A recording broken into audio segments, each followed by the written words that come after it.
Seven Deadly Sins Fragrance Tag Review.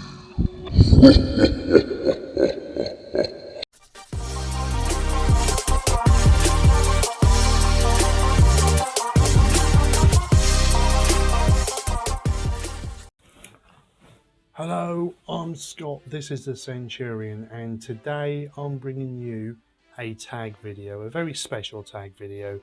Now, this is called 7 Deadly Sins. Now, obviously, it's fragrances that we've got in our collection, or that we have tried before, and which we are matching up with the 7 Deadly Sins. So one for each sin. Now, it's quite a special tag video because it's a group that I'm in, and there's several of us that are doing this same tag video, and it's going to be uploaded on YouTube at exactly the same time as well. So you're going to be bombarded by us. So you'll have like really, this should be really good fun. All the other people that are going to be doing the tags, all the fellow reviewers, I am going to link in my description. So you'll be able to, after you've watched this video, you'll be able to just go down there and click away and watch them videos and spend all afternoon watching us. Anyway, down to business, 7 Deadly Sins. Now, I had to really think deep about this one. It's quite serious. We'll go on to the first one. Lust. Now, we all know that lust is a sin. And there's only one fragrance in my collection that would really go with this. And it is by Histoires de Parfums. And it's Marquis de Sade. Now, Marquis de Sade was born in 1740. He was a scholar, a writer, but he was famed very much for his libertine sexuality. His writings were of a different nature, should we say, without going into details, but do look him up. Now, this fragrance is perfect for that. It's got a beautiful leather in it, it's got amber in it, it's sensual, sexual, and it is in my top 3 fragrances that I own. Absolutely beautiful fragrance, and that's gonna last you all day long. But it is it's a raw, what I call a raunchy fragrance. There's something quite special about it. That's 1740 Marquis de Sade by Histoires de Parfums. Now, the second one is Gluttony. Now, as we all know, gluttony is not good, so there's only one fragrance in my collection that I could pick for that, and it is by Montal, and it is Intense Cafe. The reason being is because I absolutely love coffee. I love going to cake shops, even though I can't really eat cake because I'm gluten intolerant, but I do try and eat some a little bit.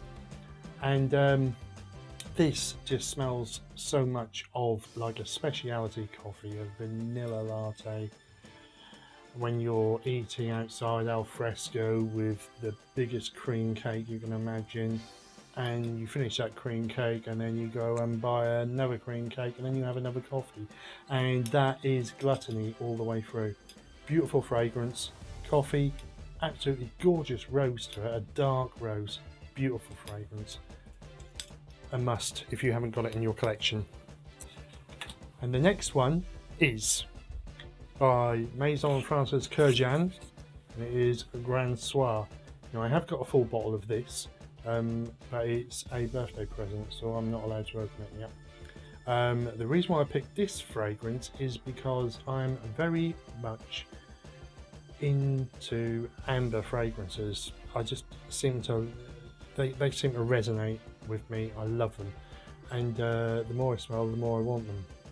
The more I want to smell, and it just goes on and on and on, and I'm getting just a little bit greedy with it, and that is why I picked Grand Soir. This is a beautiful amber fragrance. It's got a lovely and a gourmand vanilla to it as well, and it's so easy to wear. Men and women can wear that. It's beautiful fragrance. Grand Soir by Maison Kurkdjian. Now onto sloth. We've all got a little bit of sloth in us, haven't we? From time to time we all feel lazy and tired and things like that. And the only fragrance I've got in my collection that I thought would be reminiscent of that is Lalique's Homme. The reason why is because this has a beautiful soft lavender note in it, mixed with vanilla, clary sage, but it's the lavender in it that is the prominent note to me, and it's so smooth.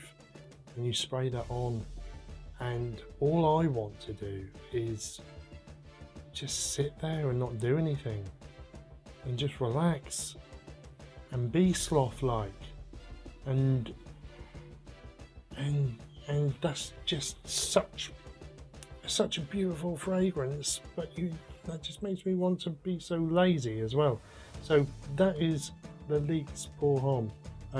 Beautiful. You can pick that up for less than £30, I think, for a big bottle. It's only 75ml, but you can get a 125ml bottle on the All Beauty for around about £30, I think.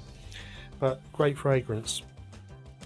Now on to the next one. This one, I did pick a different fragrance for this, but recently, and those of you that know me quite closely will know that I didn't personally have an accident, but something went really wrong.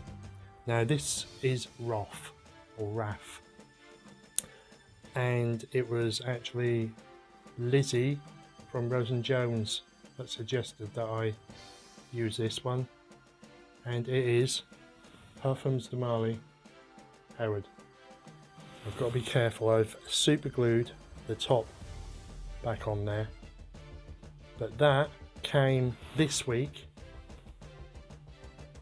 and the postman, Royal Mail, I will name and shame, must have used the parcel as a football, because the top was right off. There was not a drop left inside. The box was absolutely saturated, and all I've got to show for it is an empty bottle that I've glued the lid back on. I was fuming. Raff does not even come into it. Absolutely fuming.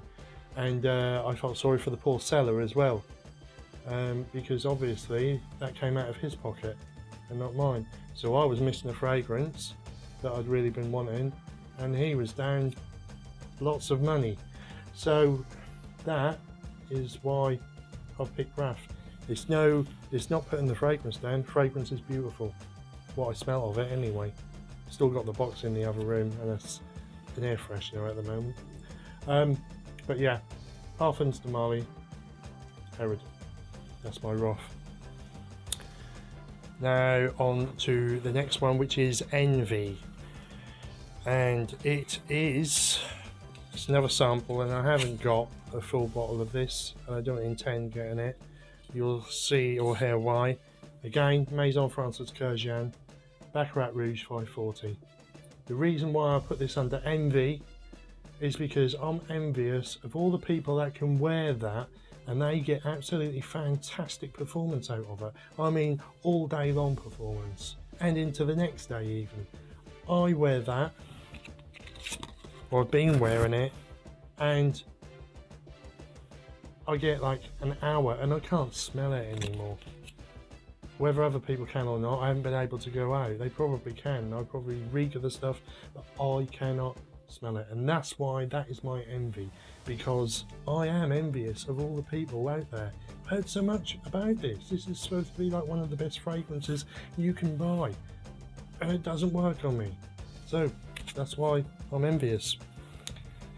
And last but not least is Pride. Now, Pride, a little bit of Pride isn't so bad, but too much of it, and obviously it becomes sinful.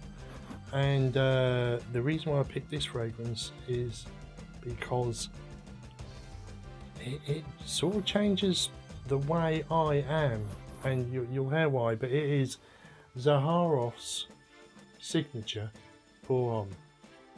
And the reason why I put that under pride is because it makes me feel, when I wear it, it makes me feel a little bit more superior than what I actually am. And it really does give me confidence, but it probably makes me feel like I'm a little bit better than others. So that is why I've picked Zaharoff's signature Pour Homme as the pride fragrance, because it makes me feel uber special, a bit too much. Anyway, they are my 7 deadly sins. If you did like the video, please like, comment and subscribe, and hit that notification bell, and don't forget to have a look in the description at all the other reviewers that are doing this same sort of video, and I will see you very, very soon. Thank you very much.